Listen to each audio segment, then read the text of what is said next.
পহিলা জানুৱাৰীৰ দিনা ঐতিহাসিক ঢেকীয়াখোৱাত ভকত বৈষ্ণৱৰ ভিৰ। আজি ইংৰাজী নৱবৰ্ষৰ প্ৰথম দিন।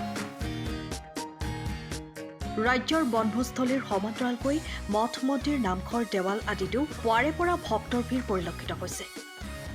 এয়া টিয়কৰ ঐতিহাসিক মাধৱদেৱ প্ৰতিষ্ঠিত ঢেকীয়াখোৱা বৰনামঘৰৰ পৰিৱেশ। পুৱাৰে পৰা ৰাজ্যৰ বিভিন্ন প্ৰান্তৰ ভকত বৈষ্ণৱ নিজ নিজ পৰিয়াল ইষ্ট কুটুম তথা আত্মীয়ৰ সৈতে হাতে হাতে ধূপ নৈবদ্য চাকি লৈ ঈশ্বৰৰ চৰণত সেৱা লৈছে, পৰিয়ালৰ মংগল কামনা কৰিছে। ইপিনে বৰনামঘৰ পৰিচালনা সমিতিয়েও আজিৰ এই বিশেষ দিনটোত সকলোৰে কুশল কামনাৰে অক্ষয় বন্তিত তেল শৰাই আগবঢ়াই সকলোকে আশীৰ্বাদ প্ৰদান কৰা পৰিলক্ষিত হৈছে।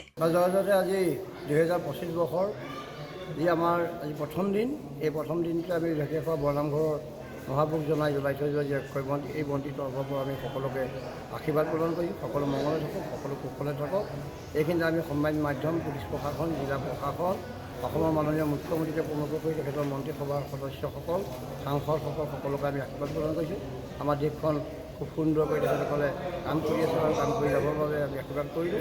আৰু উঠি অহা প্ৰজন্মক আমি এতিয়া আহ্বান জনাইছোঁ যে আজি আচলতে 1 জানুৱাৰী যদিও আমি পিকনিকস্থলীলৈ ৰাইজ নগৈ এই নামঘৰত পুৱাৰে পৰা অগণন ভক্তই সমাগম কৰিছে, তেখেতসকলক আমি সেৱা কৰিছোঁ যে গুৰুজনে প্ৰতিষ্ঠা কৰি থৈ যোৱা যি নামঘৰৰ ভেটি, এই নামঘৰৰ ভেটিৰে মানৱ জাতি গঠন হয় আৰু ইয়ালৈ সকলো আহক, সকলো আমি একেলগে থাকোঁ, জাতি ধৰ্ম বৰ্ণ ভাষা নিৰ্বিশেষে একত্ৰিত হৈ আমি সকলোৱে মৰমৰ দোলেৰে আৰু দেশৰ পৰা যি মাৰি মৰক দুৰ্ভিক্ষ এইখিনি আঁতৰি গৈ পেলাই আমি কুশলে থাকিবলৈ সকলোকে আশীৰ্বাদ প্ৰদান কৰিম।